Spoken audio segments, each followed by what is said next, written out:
السلام عليكم، ازيكم حبايبي؟ عاملين ايه؟ يا رب تكونوا بخير. اللهم صل وسلم وبارك على سيدنا محمد وعلى اله وصحبه وسلم.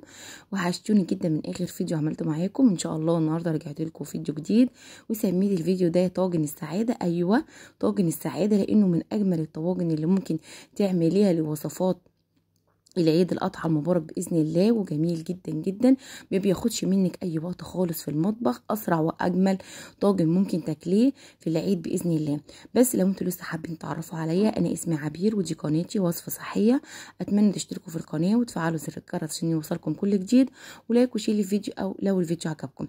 اول حاجه كده عندنا طبق كبير هننزل فيه ببصلايه كبيره متقطعه حلقان او جوليان، قطعه كده متوسطه، وهننزل عليه كمان باي خضار انت بتحبيه. انا عندي هنا بسله وجزر وكمان كوسه، وهضيف عليه كمان بطاطس، وهنضيف عليه كمان يا اما تضيفي صلصه من اللي هي فريش، طماطم ضربها انت كده في الكبه او في الخلاط، او تقدري تضيفي عليه صلصه من اللي احنا كنا عاملينها مع بعض قبل كده، اللي هي الصلصه المعلبه. انا ضفت من الاتنين، الصلصه اللي هي انا كنت عاملاها بيتي، وضفت كمان من الصلصه اللي انا عاملاها برضو زي صلصه المحلات. بعد كده بقى عندي هنا 3-4 فصوص من الثوم كده متقطعين، وعندي كمان اللحمه متقطعه كده قطع على الحجم اللي يعجبك.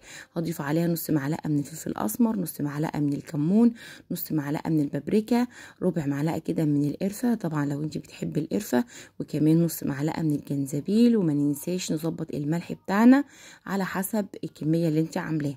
وهضيف عليه كمان معلقه كبيره من الخل، ومعلقتين 3 كده من الزيت، وبرده بنزود الكميه او بنقللها على حسب الكميه اللي انت عايزه. كميه البهارات بتزيد لو احنا مزودين الخضار بتاعنا واللحمه بتاعتنا. طيب يا عبير، اللحمه بتاعتنا هتستوي؟ ايوه، اللحمه بتاعتنا هتستوي وهتبقى دايبه وتطلع معاكي زي ما انت شفتي في اول الفيديو باذن الله. بعد كده بقى عند الطاجن من غير ما اسخن ولا اي حاجه. لو ما عندكيش طاجن تقدري تجيبي صينيه هتضيفي فيها المكونات بتاعتنا كلها على بعضها كده وتركنيها على جنب. عندي هنا بقى في طبق تاني كده او في بوله هضيف كده كوبايه من الدقيق، وعليه رشه من الملح والبيكنج باودر، او لو انت عندك رشه خفيفه كده من الخميره الفوريه تقدري برضه تضيفيها. وهنضيف عليها ربع كوبايه من الميه، وهنبدا نعجن معانا. طبعا تضيفي كميه الميه وتزوديها او تقلليها على حسب دي بيشرب معاكي ايه. احنا عايزين العجينه بتاعتنا متماسكه عشان نقدر نفردها ونبططها بالشكل اللي انتوا شايفينه ده. هنبدأ بقى ناخد العجينة بتاعتنا بعد ما بططناها، نفردها كده على الطاجن بتاعي، وعلشان ما يحمرش معايا بسرعة لان احنا حاطين فيه لحمة، فهو هيقعد مثلا شوية في الفرن. فاحنا هنبدأ نضيفه كده، ندهنه بدهنة خفيفة من الزيت او السمنة، ونرش عليه رشة خفيفة كده من حبة البركة او السمسم. وبعدين هنبدأ اغلفه بورق ألمونيا كمان علشان خاطر ما يحمرش معايا بسرعة.